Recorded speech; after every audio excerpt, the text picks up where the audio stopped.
Assalamualaikum warahmatullahi wabarakatuh. Akkam jirtan nagaa keessanii fayyaa keessanii kabajamtoota hordoftoota chaanaala ijoollee Oromoo afur akkam jirtan nagaa keessanii bakka jiraattan alhamdulillah nullee nagaa jirraa dabalatallee baga gammaddan gammachuu itti fuftuu rabbiin nu haa godhu gammachuu fuuldurri isiidha lee ammoo dabalataan gammachuu rabbiin nu haa godhu har'a guyyaa gammachuu kana jechuudha gammachuu lama qabna alhamdulillah rabbil alamin mee gammachuun tun maal fa'a maaliif akkanatti kunoo booda ijoollee isinii ka himtu tahaa jechuudha kunoo akkanatti keekii nyaatuuf asii qophaa'aa jiranii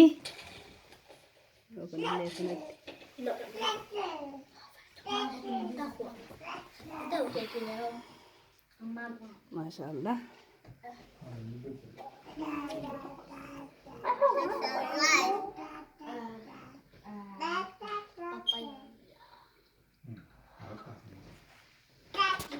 Akkuma argaa jirtan garatti gara nateetu kana har'a guyyaa rifeensa sirreeffatanii hijaaban dirannee dhiifama. Daqiiqaa achirra taa'e Faxumaatillee soofara taa'e bira. Ni sabboontitti Faxumaadha. Assalamualaikum warahmatullahi wabarakatuh Faxuma. Waalaikumsalam. Akkam? Kam. Nagaha. Aha. Maal qabna har'a Faxuma? Pepperwi. Hah? Pepperwi. Kana qabna? Okay. Suami. Suami. Ililli. Assalamualaikum warahmatullahi wabarakatuh. Apa? Ililli. Kita argamtu ililli dah. Warra xixiqqarraa eegaluufi.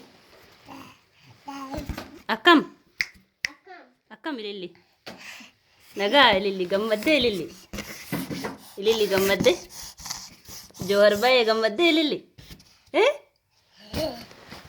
Kunoo ijoolleen tuni warra firii Jawhar Muhammad jechuudhaan yeroo hedduu hifannaa takka malee irra deddeebi'anii haga humna isaaniitiin sagalee tahaa turanidha.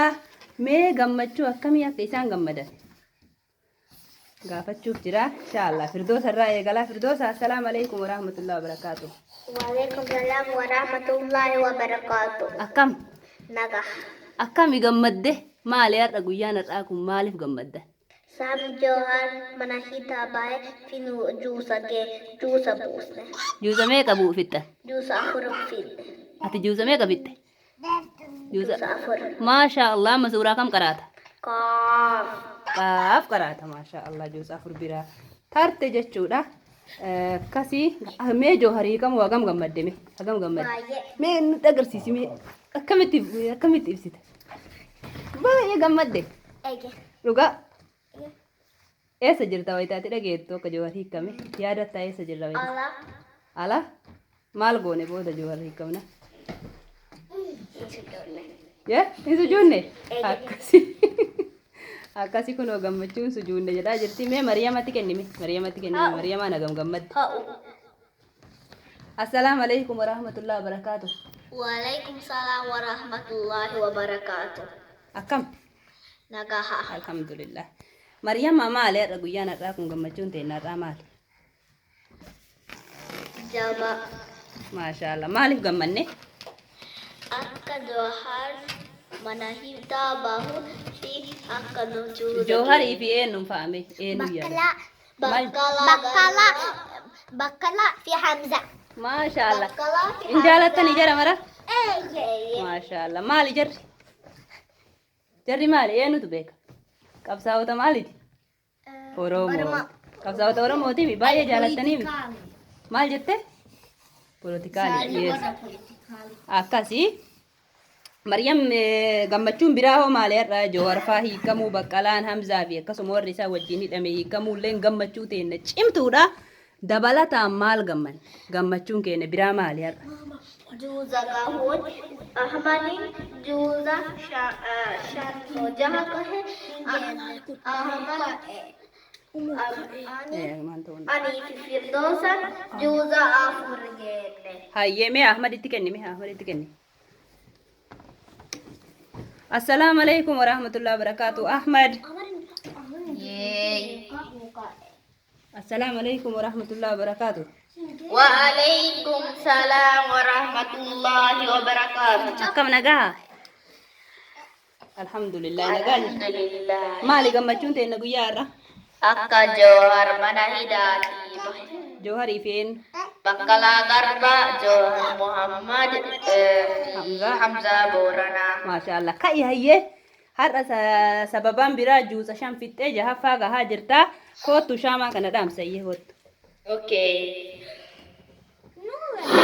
waliin gargaara kotta gargaara. Maashaallah akkana fakkaatti keekin isaanii jechuudha.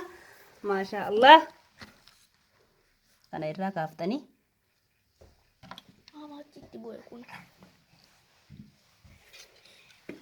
maashaallah akkasii gammachuun keenya guyyaa har'aa kana fakkaataa baay'ee gammannee alhamdulillahi rabbil aalamiin gammachuu haganan jedhamne gammanne jechuudha hundumti keenyayyuu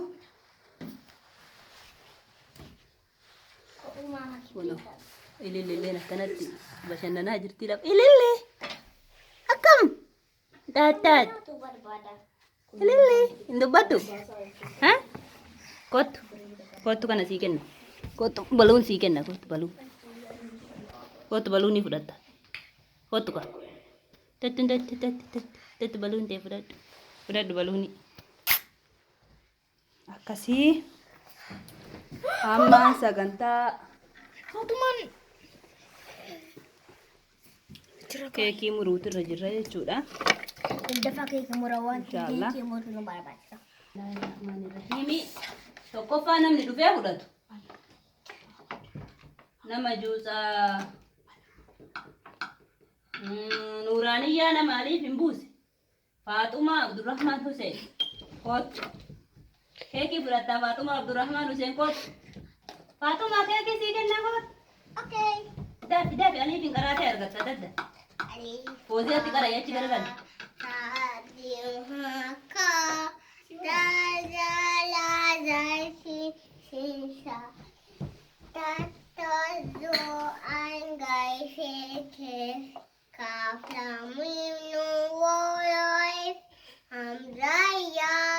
Faatihalle. Bismillahirrahman.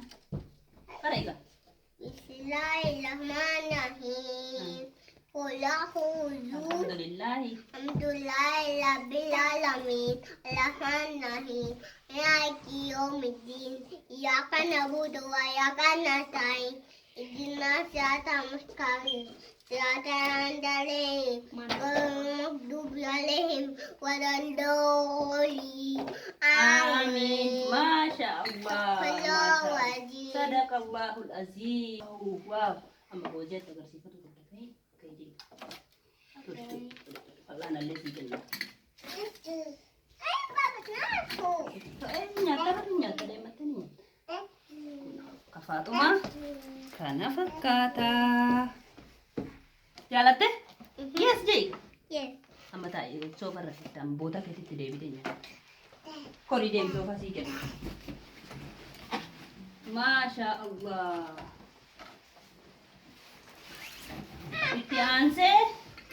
Itti aansee Firdoosa dhufuudhaan juusa afur tafitte Masha Allah umrii isii waggaa 5tti juusa afur tafitte Firdoosa Abdurrahmaan Hussein eessatti argamtu makarafoona fidaamee sagalee itti ol fuunaa akka dhageettutti.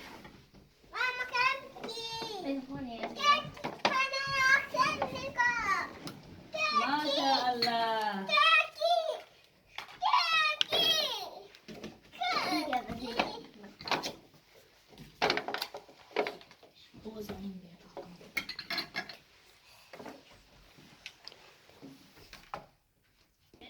Firdoosa Abdurrahmaan Hussein dhufte?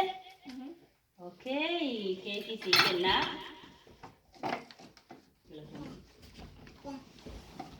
Akkana. Gammadde? Gamad. Keekii maashaallah kana muluu qafiin fittiin fittuun beeyne. Gamad. Kana fakkaata. Itti aansuudhaan Maryama Abdurrahman Hussein umrii xiqqaarraa gara guddaa waamaa jira jechuudha. Umrii isii waggaa 7 juuza 4 tafitte maashaallah tabarakallah akka ajaa'ibaatti karaati. Obboleettii isii Firdoosaa wajjin wal qixa qara'anii isinii dabala keekii yoo barbaadan booda. Maashaallah Maryamaan Abdurrahman Hussein amma biratti argamti. Kuno kana fakkaata keekin isii maashaallah. Yee maashaallah kasifaas yaa ta'u bismillah jedha wayita nyaattan sirriitti qabadhaa sirriitti hin itti aansuudhaan hangafa jaraa katahee maashaallah qeerroo tahuuf diqqomatu hafaa Ahmad Abdurrahman juuza 5 fixee 6 ballee fixu kaka'ee maashaallah sanuu irra deddeebi'ee yeroo hedduu jechuudha. Maashaallah dhufte asna biratti argamaa.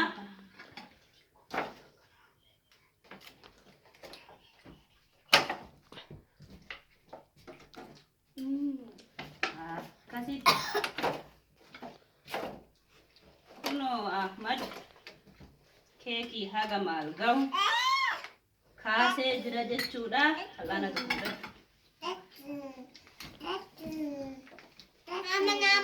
Kunoo sababaa juuza 5 fidee 6 fallee fixuu ka'uutinii fi dabalataan Jawhar Muhammad Hamzaa Booranaatii fi Baqqalaa Garbaa akkasumas hidhamtoonni siyaasaa biroo hiikamuun gammachuu dabalataa irratti tahee keekii hagana ga'u argatan jechaadha.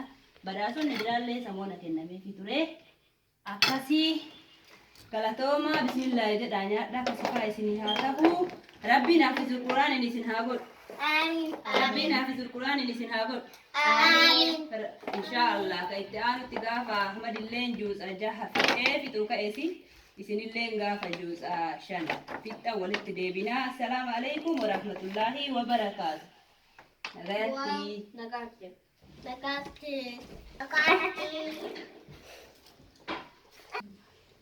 Akkasii kana fakkaataa kunoo nyaataa jiranii maashaallahi. Maryamaadha. Maryamaa akkami keekiin sitti tolte? Jabduudha? Baay'ee jaba. Maashaallah. Firdoosa akkami keekiin jaalatte? Maashaallah. Waaw ajaa'ibatti nyaataa jirta. Ahmad ati hoo akkam? Keekiin sitti tolte? Maashaallah. Bismillah jettanii? Akkasii. Faaxuma ati waan nichuma qabatte? Jabaadha keekiin? Galatoon. Ililli. Assalamu alaikum. Afuufee gaafadhu. Ati afuufee akkami taphatteeni baluun? Akkasii like, subscribe, share godhaa yoo isinitti tolu tahe jechuudha. Akkasii assalamu alaikum wa rahmatullahi wa barakaatuh. Hordoftoota keenya nagahaan nu turaa. Mama.